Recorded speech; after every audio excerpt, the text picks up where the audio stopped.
Oke, sudah ya banyak yang masuk. Saya perkenalkan kembali. Saya sedang bersama pemenang saat ini menduduki 5 besar di program Alibaba Bug Bounty Program. Nah, saya bersama Mas Ando Rumampuk. Dia ini yang memiliki channel YouTube R, Ando yang biasanya membahas mengenai kerentanan XSS di berbagai website yang besar. Contohnya adalah Samsung, kemudian Alibaba, kemudian pernah di Harvard juga, dan lain sebagainya. Dan terakhir saya lihat Mas Ando ini kemarin mendapat total $1.060 dari Alibaba. Benar begitu ya, Mas? Nah, Iya, Mas benar. Ando ini aktif di beberapa media sosial seperti YouTube dan juga Facebook. Biasanya yang di-share mengenai pengalamannya di bidang bug hunting. Saya rasa perkenalannya untuk Mas Ando segitu saja, supaya selanjutnya nanti Mas Ando sendiri yang akan menjelaskannya. Demikian waktu dan tempat. Saya perkenankan Mas Ando untuk mengambil alih dan mengisi acara webinar pada malam hari ini. Silakan Mas Ando. Oke, jadi perkenalkan dulu nama saya Ando Rumampuk ya, sering disebut R Ando karena nickname YouTube saya itu R, Ando ya. Jadi di sini sudah ada akun hacker one saya. Terus buat kalian yang ingin mengunjungi buat nambah-nambah ilmu di Bakanting bisa kunjungi saja channel saya, terus buat hubungi saya di Facebook juga ada, atau mau inbox juga bisa. Oke, jadi saya asal Sulawesi Utara ya guys. Bukan guys, teman-teman. Oke, jadi langsung saja kita lanjut ke slide selanjutnya. Itu apa itu bakanting ya? Jadi istilah bug dalam dunia teknologi bukan berarti serangga ya guys. Teman-teman. Namun artinya adalah kesalahan yang terdapat pada kode yang mengakibatkan suatu program tidak dapat berjalan seperti yang diharapkan. Menjadi seorang bug hunter atau pemburu bug ya, memerlukan keterampilan dan pemahaman yang baik mengenai celah keamanan. Oke, jadi itu adalah penjelasan mengenai bug hunting. Jadi menjadi seorang bug hunter itu memerlukan keterampilan dan pemahaman yang baik ya. Karena kita juga untuk mempelajari tentang bug hunting itu kita harus belajar juga sedikitnya sedikit, tidak sedikit sih, tapi harus belajar bahasa pemrograman, dan juga kita harus tahu juga bagaimana website mengirimkan data sehingga terjadi tuh pertukaran data antara kedua user. Nah, jadi bug hunter itu adalah kesalahan yang terdapat pada kode ya guys, bukan serangga ya guys. Dia mencari kesalahan yang terdapat pada kode, terus dia memperbaikinya ya guys. Teman-teman. Oke, kita lanjut ke slide kedua karena saya sudah menjelaskan tentang apa itu bug hunting.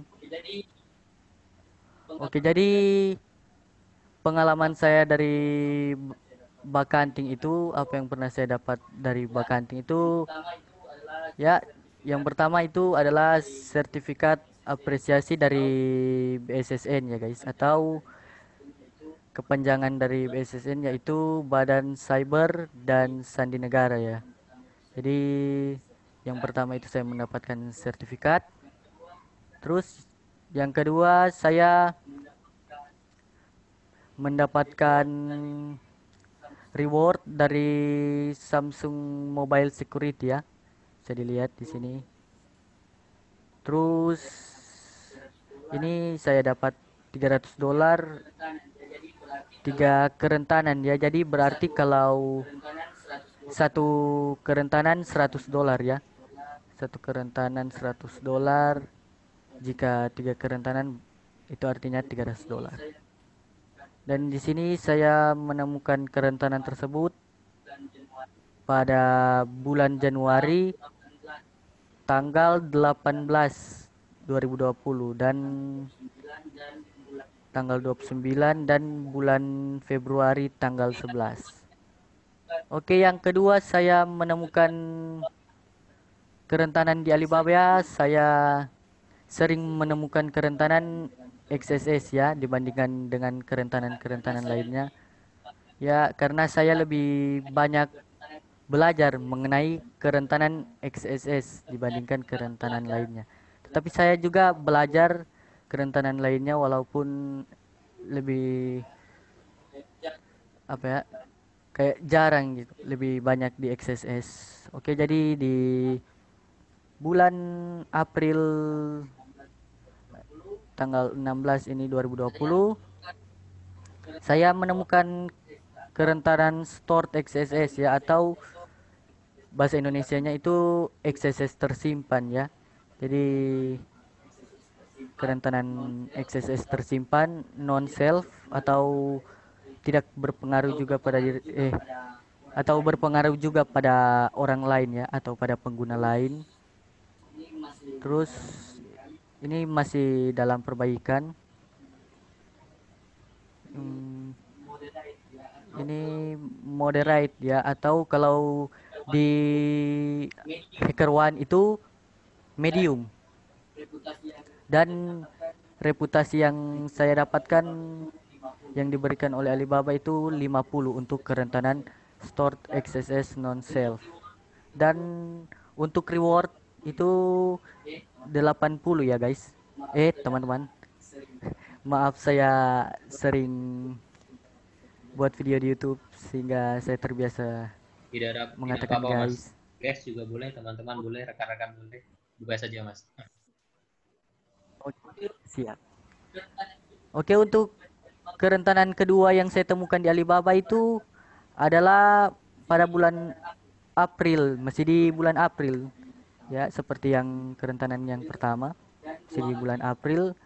Dan 2 hari sesudah saya menemukan kerentanan store XSS yang pertama ya, ini bisa dilihat April tanggal 18 dan yang pertama 16, yang kedua April 18 2020, dan masih kerentanan yang sama yaitu XSS tersimpan dan tidak berdampak pada diri sendiri ya, berdampak juga pada pengguna lain. Dan untuk dampak medium ya, ini medium, reputasi 50, masih seperti yang pertama, reputasi yang diberikan oleh Alibaba. Reward masih 80 juga. Oke, jadi dua kerentanan ini sama ya, hanya bedanya ini tanggal pelaporannya, waktu pelaporannya. Oke, kita lanjut ke kerentanan yang ketiga yang saya temukan di Alibaba ya guys. Jadi kerentanan yang ketiga itu pada bulan Mei, sudah pada bulan selanjutnya, pada bulan Mei, yaitu pada tanggal 8 2020 ya. Ya, jadi ini stored XSS terus dalam kurung multiple.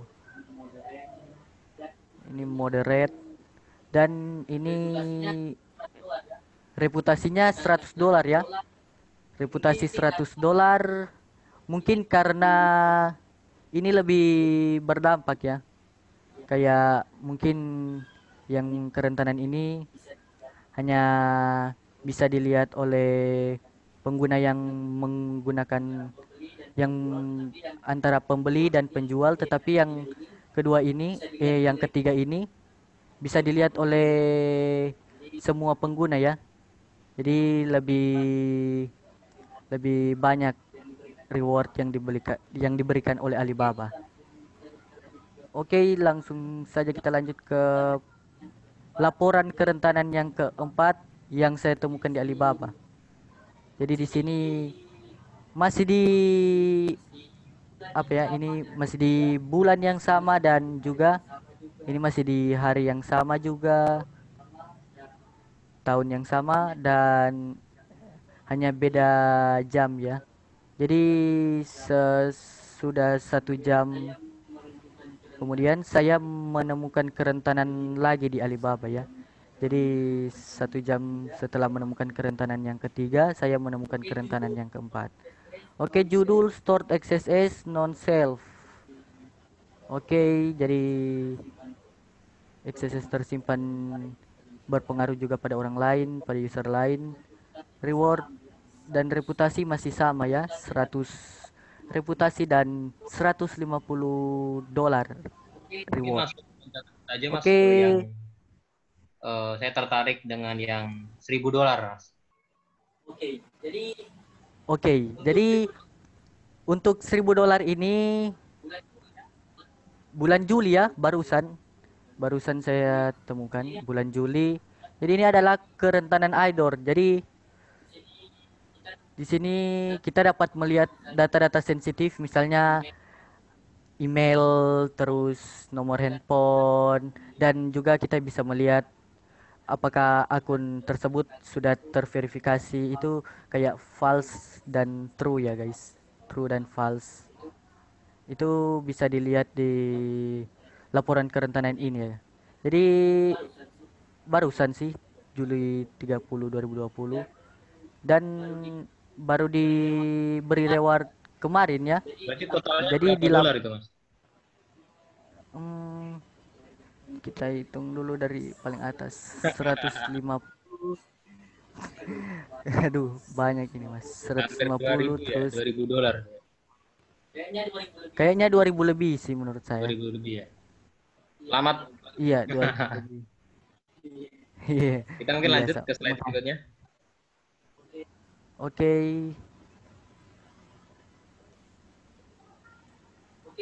Oke, jadi saya juga menemukan kerentanan XSS ya. XSS reflected, bukan stored.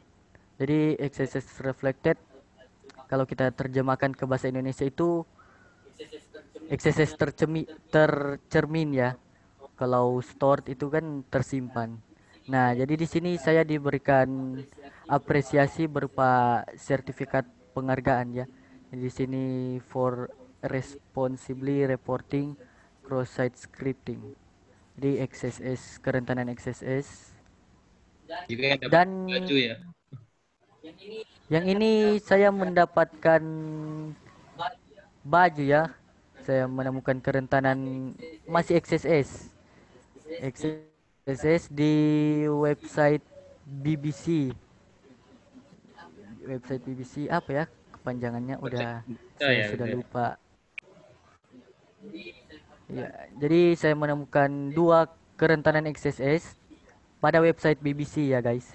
Jadi di sini saya dikirimkan baju dan Hall of Fame atau ketenaran ya guys. Jadi mereka menyediakan program bug bounty tetapi dibayar dengan swag atau sering disebut barang curian. Dan di sini mereka mengirimkan baju ya guys, ada ukurannya juga. Oke, jadi di kita lanjut ke slide selanjutnya.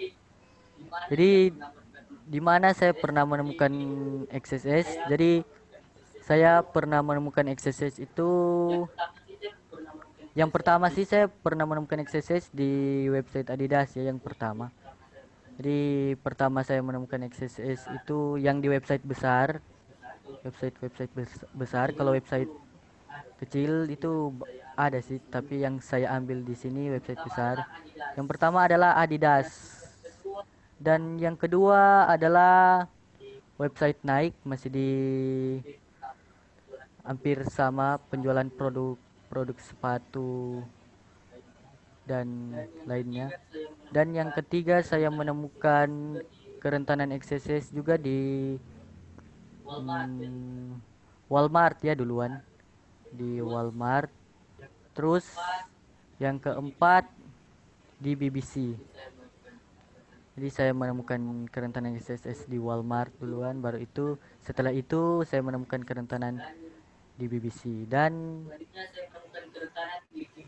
selanjutnya saya menemukan kerentanan di WikiHow. Jadi WikiHow ini kayak website apa ya? Tutorial Saya mungkin. lupa lagi. Iya, kayak tutorial-tutorial. Dan di sini juga dan kerentanan selanjutnya yang saya temukan itu di website Reebok ya, atau itu anak perusahaan dari Adidas ya, kalau kalau tidak salah. Mungkin saya juga pernah baca artikelnya.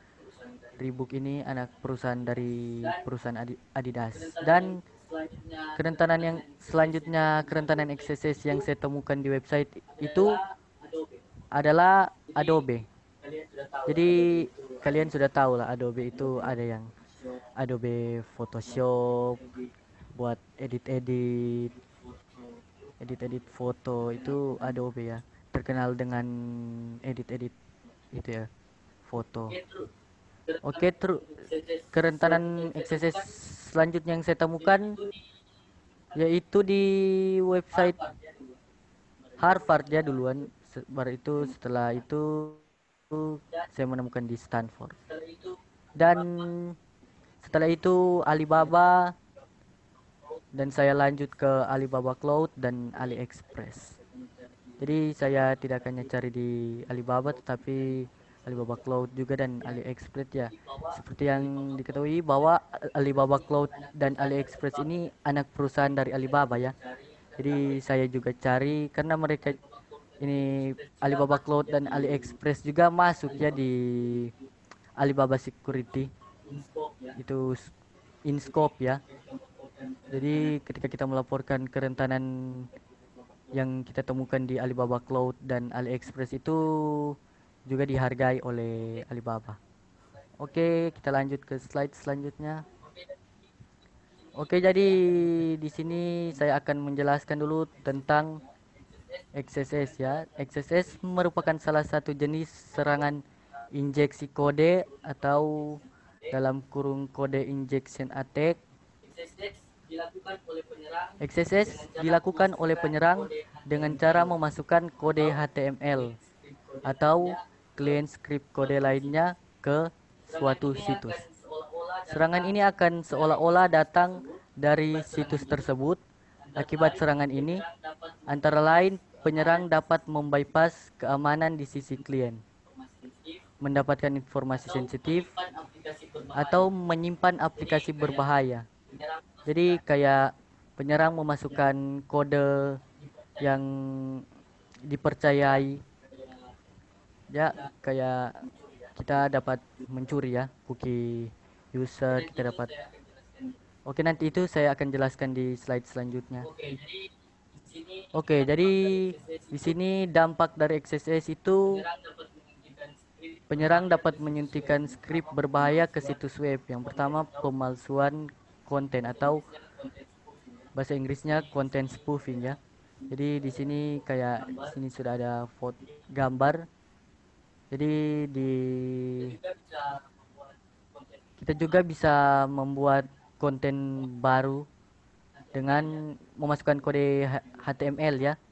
Kode HTML yang kita masukkan, misalnya kita dapat membuat teks itu, misalnya teks berwarna merah dengan memasukkan tag opening tag font, terus atribut color, terus value-nya red. Jadi kita dapat dapat menggunakan pemalsuan konten ya guys dengan kerentanan XSS.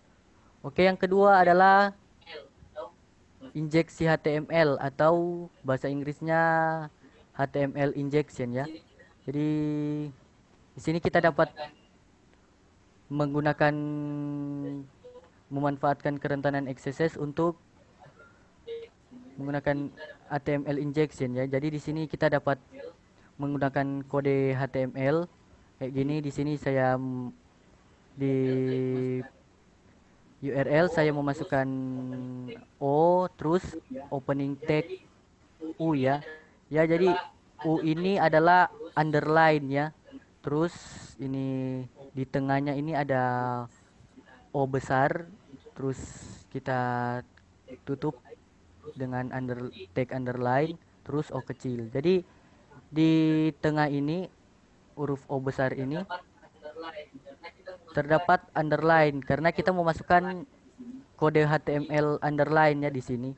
Jadi pada saat kita tutup, underline tersebut sudah tidak ada lagi. Oke, yang ketiga adalah pencurian cookie, token sesi, dan informasi sensitif lainnya ya. Jadi kita dapat menggunakan memanfaatkan Blink XSS untuk mencuri cookie ya. Jadi kayak kita kembali ke slide tadi. Nah, di sini jadi di message ini kayak dia mengirimkan script sumber dari script lain, terus dari kayak script lain diambil untuk dimasukkan ke website tersebut dan dijalankan untuk mengambil cookie ya guys, cookie pengguna lain. Nah, jadi sehingga terjadinya pencurian cookie, token sesi, dan informasi sensitif lainnya. Oke, jadi ini adalah dampak dari XSS ya, bisa dilihat. Oke, kita lanjut. Cara mudah untuk mengetahui bahwa website rentan terhadap XSS ya. Jadi ini saya kasih ini cara yang paling mudah ya untuk mengetahui bahwa website rentan terhadap XSS adalah yang pertama untuk mencoba menaruh tag, bisa terserah sih tag apa. Misalnya tag font color, misalnya warnanya itu merah pakai bahasa Inggris ya, red. Terus kalau misalnya hurufnya ini berubah menjadi warna merah itu bisa jadi rentan terhadap XSS ya guys. Nah, terus jika kita sudah mengetahui bahwa website tersebut rentan terhadap XSS, kita bisa langsung memasukkan payload ini ya atau muatan ini yang sudah saya sediakan ini. Opening tag A, terus atribut ref dan value-nya JavaScript titik 2, terus alert, terus dalam kurung 1 ya. Terus kita tutup, terus ini X. Dan ketika kita mengklik tombol X ini, dia langsung akan seperti ini ya guys, akan keluar seperti ini. Nah, itu dan ini adalah cara mudah untuk mengetahui bahwa website rentan terhadap XSS ya. Ini saya kasih yang pertama, ini adalah cara yang paling mudah. Oke, kita lanjut cara yang kedua. Yang kedua, cara untuk mengetahui bahwa website rentan terhadap XSS dalam tag input. Jadi kayak ada, pasti kalian sering nemu tag input ya di website-website kayak pencarian itu pasti sering nemu tag input ini. Nah, untuk mengetahui bahwa website tersebut rentan terhadap XSS, kita bisa masukkan ini, bisa masukin ini ya. Tes terus single quote ini. Terus terus kita masukin double quote. Terus di sini apa ya ini? Tag T ya, tag T. Kita masukin. Terus jika source code-nya seperti ini, respon source code-nya seperti ini. Nah, ini bisa dilihat bahwa input ini error ya. Karena ini kode yang kita masukkan ini kayak masuk di HTML ya. Nah, jadi di sini tes ini kita masukin tadi ini masuk ke input sini. Jadi kita bisa memanfaatkannya untuk sebagai apa ya? Sebagai membypass XSS ya. Jadi untuk pilot sudah saya sediakan juga ini tes terus ini double quote ya. terus spasi on click, terus sama dengan atau equals, terus double quote juga alert dalam kurung satu ya. Jadi dia kayak gini juga seperti yang tadi, tapi ini cara yang kedua. Tadi adalah cara yang pertama. Oke, jadi ini adalah cara yang kedua. Kita lanjut ke cara yang ketiga ya, untuk cara untuk mengetahui bahwa website rentan terhadap SSS. Oke, jadi cara ketiga ini sangat simpel. Jadi dia terdapat pada JavaScript ya.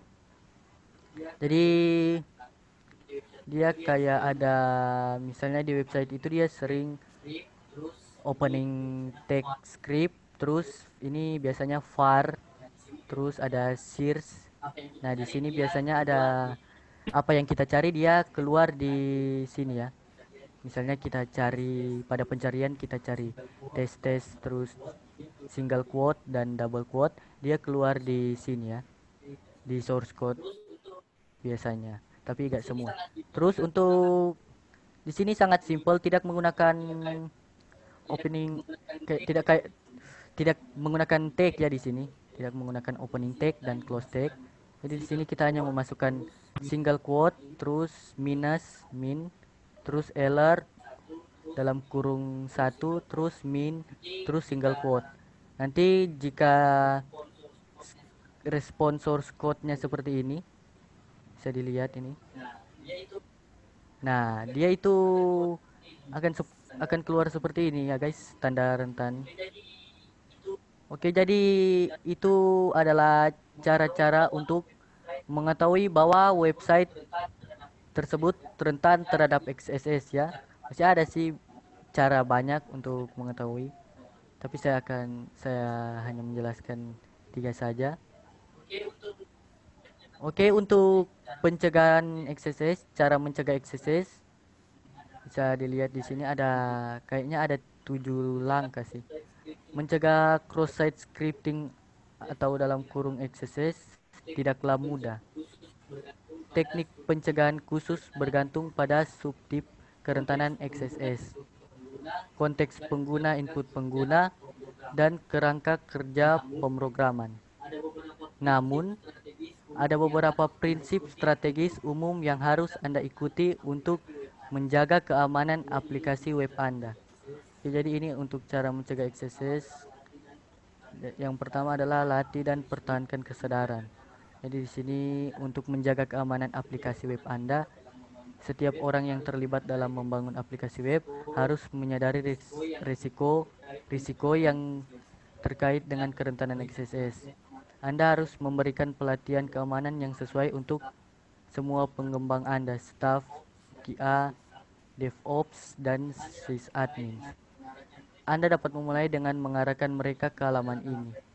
Oke, itu adalah langkah yang pertama. Jadi langkah yang kedua adalah jangan percaya masukan pengguna apapun. Perlakuan semua input pengguna sebagai tidak terpercaya. Setiap masukan pengguna yang digunakan sebagai bagian dari keluaran HTML menimbulkan risiko XSS. Jadi ini setiap masukan pengguna yang digunakan dapat menimbulkan risiko kerentanan XSS ya. Nah, terus perlakuan masukan dari pengguna yang diautentikasi dan atau internal sama seperti memperlakukan masukan publik ya. Oke, yang ketiga ini adalah gunakan escaping atau encoding ya. Jadi kayak ketika kita memasukkan karakter HTML itu dia kayak terkode ke karakter lainnya yang tidak dapat mengeksekusi XSS. Jadi yang ketiga adalah gunakan escaping atau encoding. Oke, gunakan teknik pelolosan atau penyandian. Jadi kayak itu tadi kan, kita balik lagi. Nah, di sini sekalian lihat di sini tidak tersandi ya, tidak dikodekan ke karakter lainnya, dan ini dapat menimbulkan risiko kerentanan XSS ya. Oke, jadi yang sesuai tergantung di mana input pengguna akan digunakan. Misalnya kita menggunakan HTML escape, terus JavaScript escape, CSS escape, URL escape, dan lain-lain. Gunakan perpustakaan yang ada untuk melarikan diri. Jangan menulis sendiri kecuali tunggu ya guys, ini.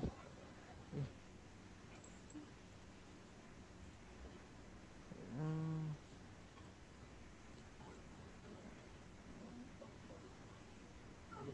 jangan menulis sendiri kecuali jika benar ini mengapa ya?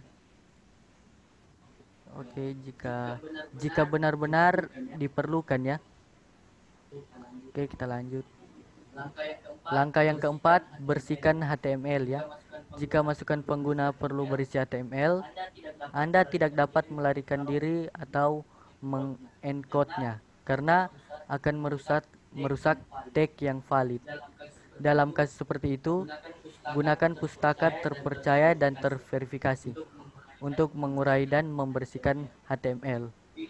Pilih pustaka tergantung pada bahasa pemrograman Anda, misalnya HTML Sanitizer untuk .NET atau Sanitize Helper untuk Ruby on Rails. Oke, itu adalah langkah keempat untuk mencegah kerentanan XSS. Langkah yang kelima adalah setel bendera HTTP only. Untuk mengurangi konsekuensi dari kemungkinan kerentanan XSS, setel bendera HTTP only untuk cookie ya. Jika Anda melakukannya, cookie tersebut tidak akan dapat diakses melalui JavaScript sisi clean. Jadi mereka tidak dapat mencuri cookie ya guys. Jadi tidak dapat diakses melalui JavaScript. Oke, yang keenam adalah gunakan kebijakan keamanan konten atau sering disebut CSP ya guys. Jadi untuk untuk mencegah XSS itu gunakan CSP ya. Untuk mengurangi konsekuensi dari kemungkinan kerentanan XSS, gunakan juga kebijakan keamanan konten atau content security policy ya. Mungkin kepanjangannya itu mungkin menurut saya content security policy ya. Content security policy adalah header response HTTP yang memungkinkan Anda untuk mendeklarasikan sumber daya dinamis yang diizinkan untuk dimuat bergantung pada sumber apa ini ya, ya.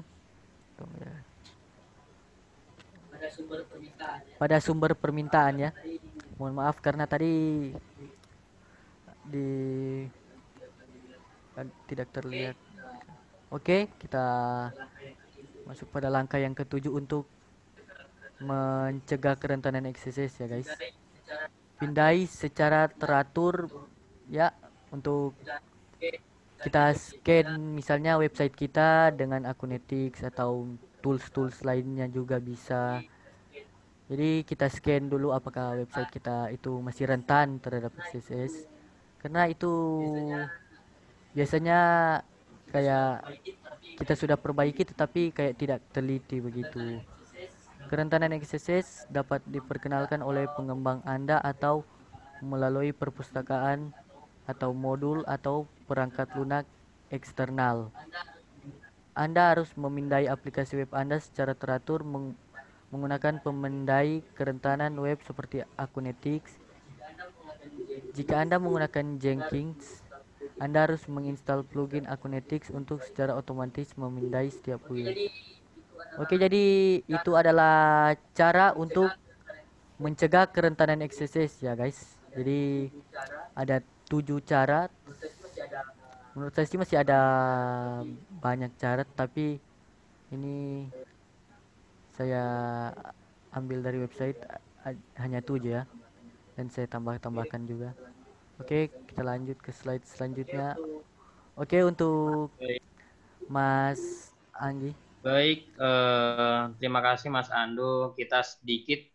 Kita bahas mengenai etika hacking ya. Kita tahu bahwa tadi contohnya dari Mas Iya, Ando mendapatkan ternyata tidak hanya $1.060 ya. ternyata lebih daripada itu, hampir 2.000. Mungkin $1.060 tadi itu waktu awal share di YouTube pada berapa bulan kemarin ya Mas. Itu sudah ada update. Iya. Puji syukur, selamat Mas Ando, udah dapat tambahan 1.000 sekian dolar lagi dari Alibaba. Semoga rezeki Mas Ando bertambah dan pengetahuan Mas di bidang ini juga semakin luas dan bisa bermanfaat juga buat sekitar, memotivasi kita juga. Termasuk dari tujuan orang siber Indonesia bukan hanya sharing mengenai bagaimana attack-nya atau bagaimana mendapat keuntungan finansial melalui bug hunting, tetapi juga kita memberikan sharing bagaimana sih kita memanfaatkan ilmu ini dengan baik. Ini saya ambil dari website dari hack.co.id dan juga di LMS Bapak Ono W. Purbo juga ada, rekan-rekan bisa baca bahwa bagaimana sih aturan dasar hacking. Yang saya soroti di sini adalah hindari penggunaan bajakan, jangan pernah mencuri, dalam artian juga jangan melakukan hal-hal yang melanggar hukum, dan juga hindari pengerusakan. Nah,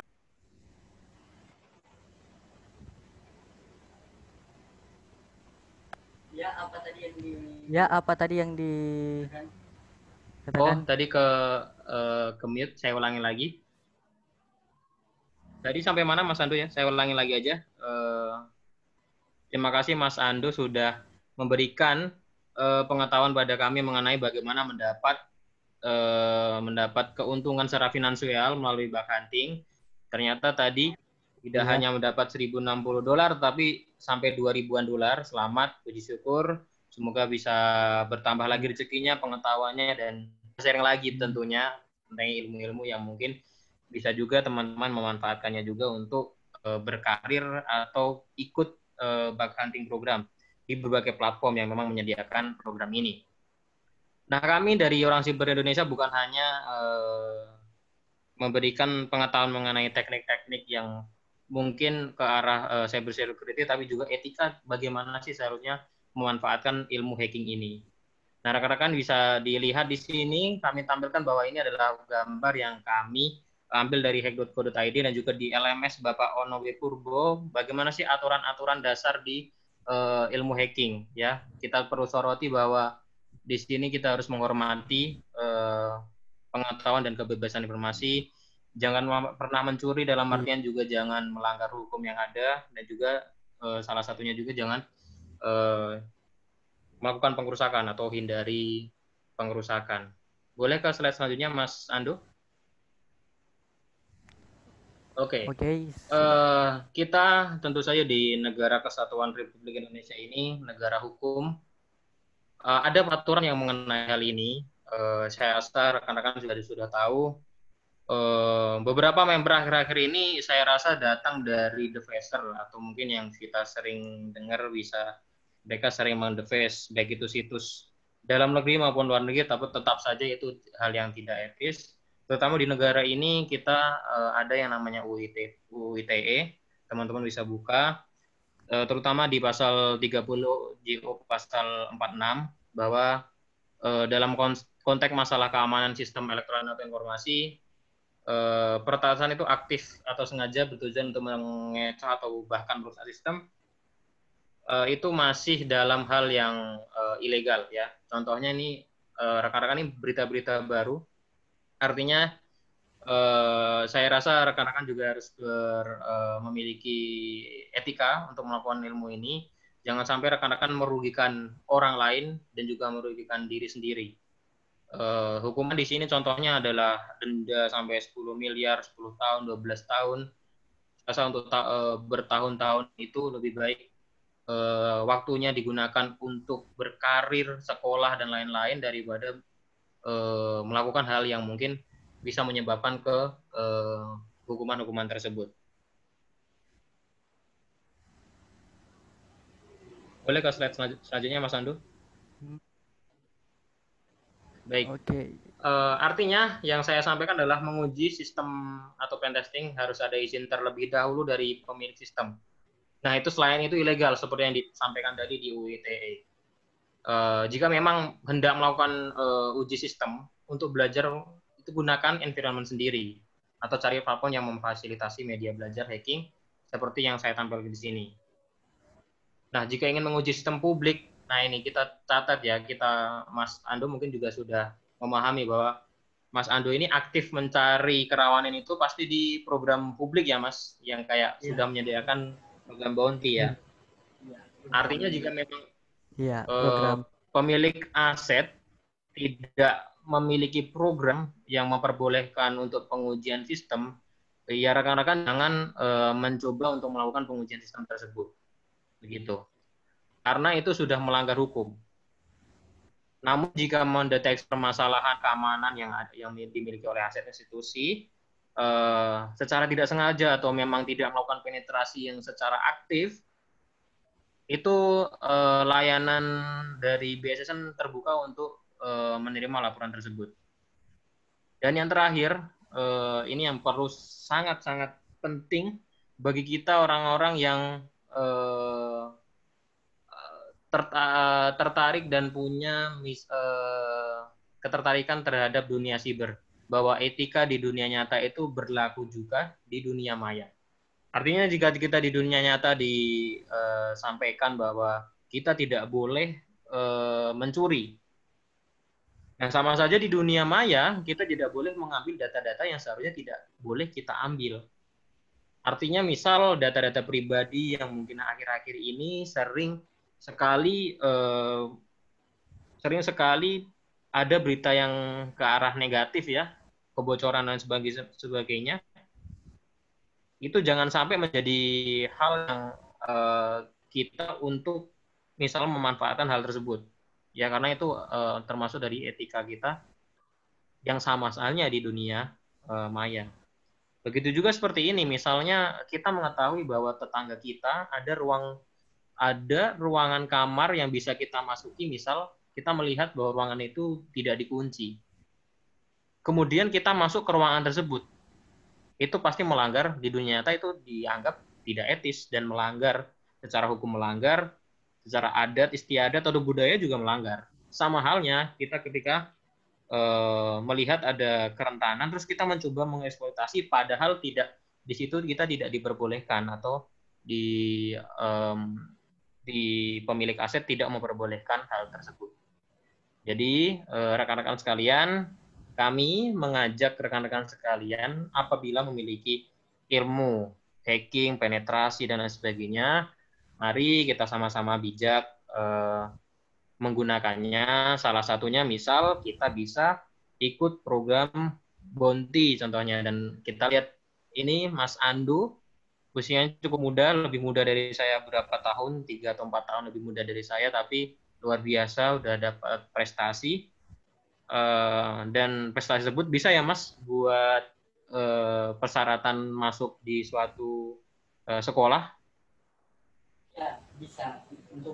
Iya, bisa untuk masuk sekolah melalui Nah, jalur jalur prestasi. prestasi bisa, puji syukur ya Mas.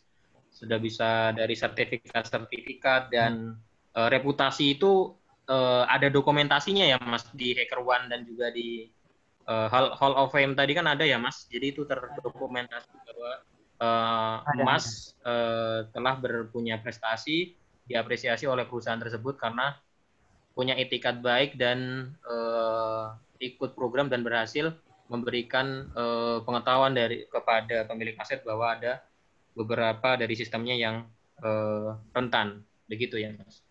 Iya, Baik, betul. di sini sudah ada pertanyaan.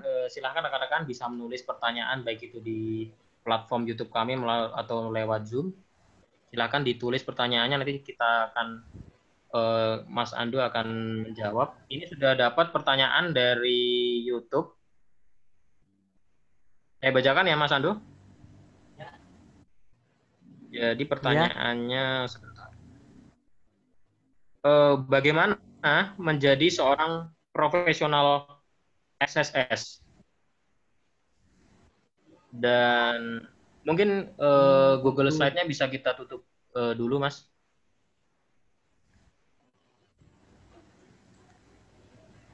Oke.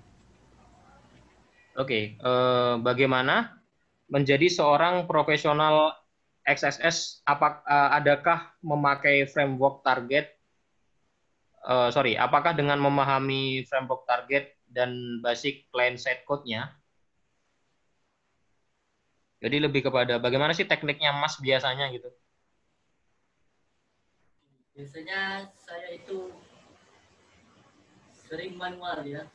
Kalau mencari kerentanan XSS itu saya manual, testing langsung websitenya. Biasanya kalau di YouTube saya lihat Mas langsung lihat source code-nya ya, pakai view source code. Mas coba gitu kan, apakah Mas lihat dari code-nya apakah ini sudah terfilter gitu ya Mas? Ya, itu bisa kita masukkan kode tadi ya, yang saya sudah perlihatkan tadi di webinar yang barusan tadi. Saya sudah perlihatkan untuk mengetahui bahwa website tersebut rentan terhadap XSS, kita dapat mencoba untuk memasukkan kode HTML. Jadi itu adalah teknik manual ya. Kita juga bisa menggunakan tools untuk men-scan apakah website itu rentan terhadap XSS.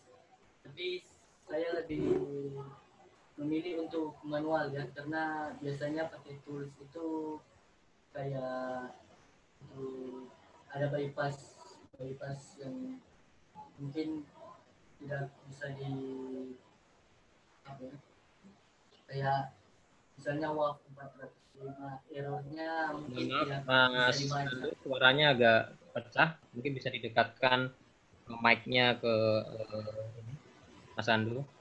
Oke, jadi kayak misalnya ada WAV 405 terus ya errornya tidak bisa dibaca tidak bisa di scan oleh alat tersebut.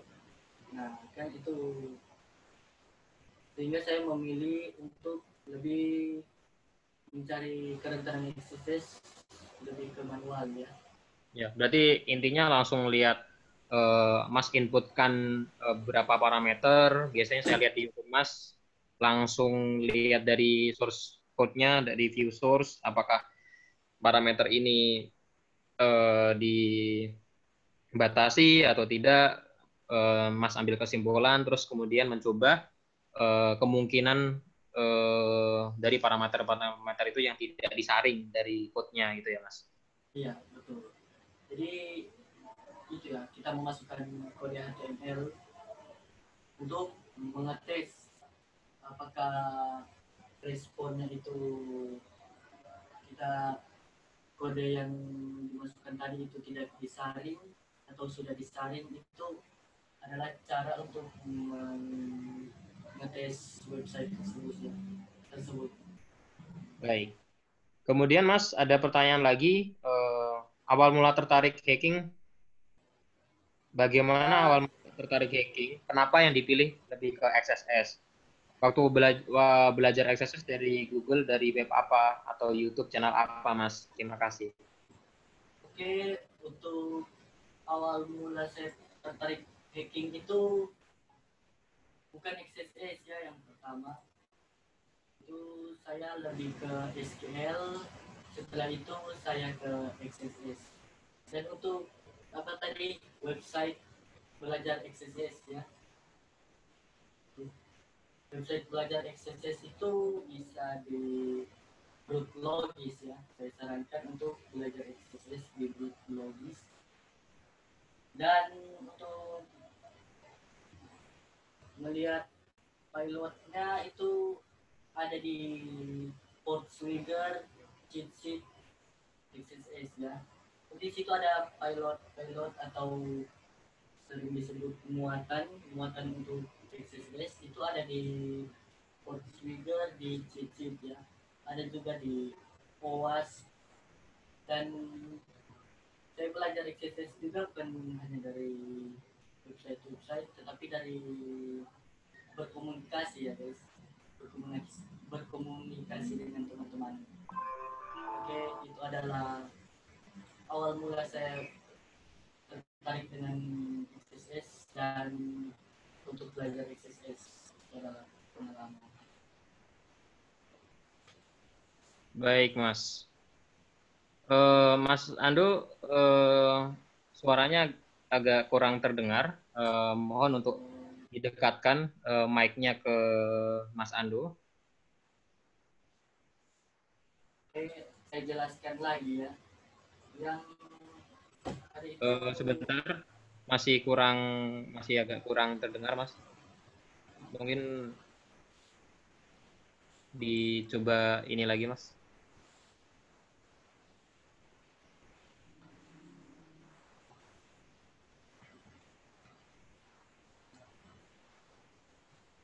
tes 1 2, apakah masih kurang? Bagaimana, Mas Dian? Apakah sudah ini terdengar?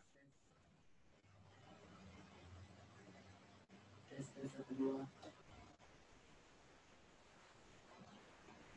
Halo, Mas Ando. Ya, tes 1 2 tes mic dicoba. Oke, sudah. Sudah? Baik. Oke, kita ke pertanyaan di sini.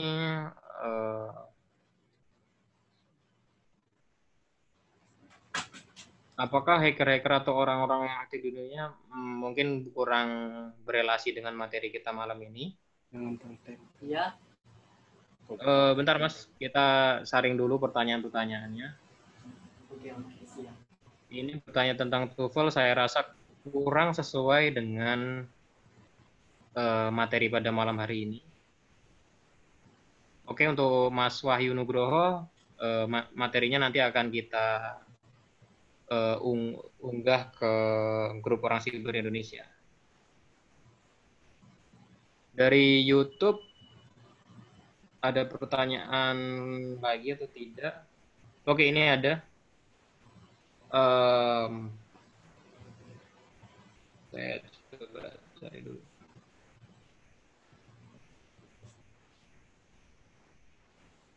Oke. Dari Galuh Muhammad Iman Akbar.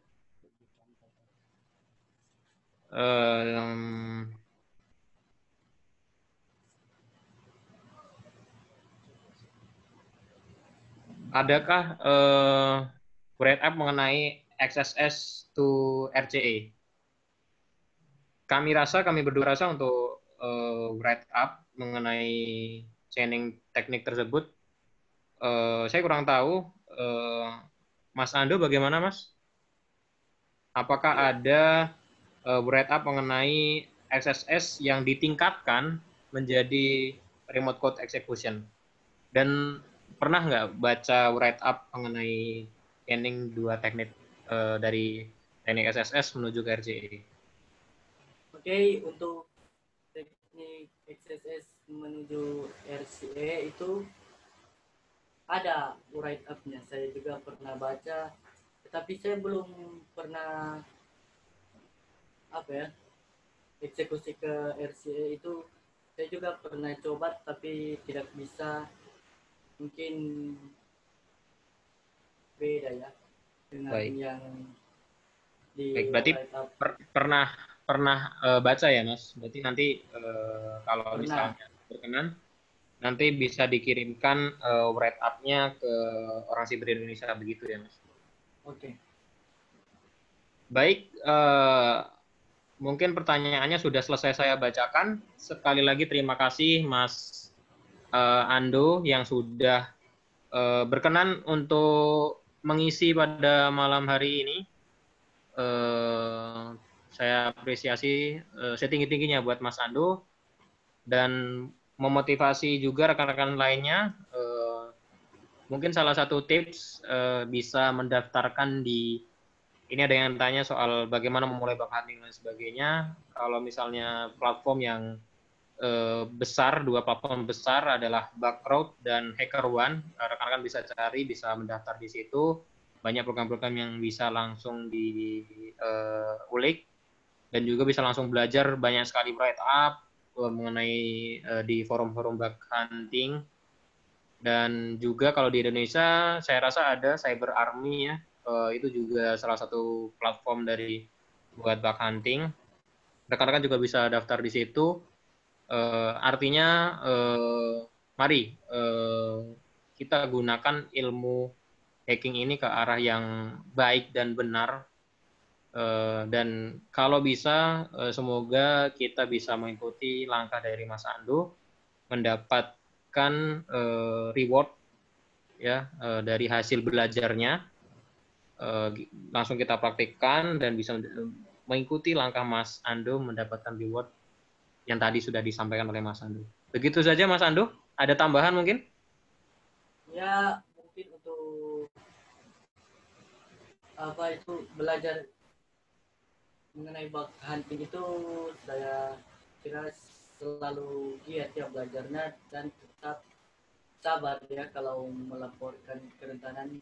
Biasanya kan kalau kita melaporkan kerentanan itu kayak duplikat yang sudah ditemukan orang lain, atau mungkin kerentanan yang kita laporkan itu tidak memenuhi standar.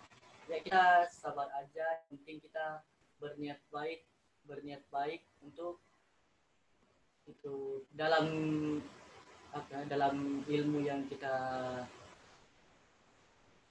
dapatkan itu kita bisa manfaatkan untuk berbuat baik. Daripada kita di face website, lebih baik kita lapor saja. Ya, Baik. begitu saja. Terima kasih Mas Ando. Terima kasih juga Mas Dian yang setia menemani webinar-webinar dari Orang Siber Indonesia. Kita apresiasi juga Mas Dian. Baik, itu saja. Terima kasih rekan-rekan sekalian yang sudah menyaksikan webinar pada malam hari ini. Semoga bermanfaat. Kita lanjut. Ada pertanyaan selanjutnya di grup kesayangan kita Orang Siber Indonesia. Terima kasih. Selamat malam. Assalamualaikum warahmatullahi wabarakatuh. Assalamualaikum warahmatullahi wabarakatuh.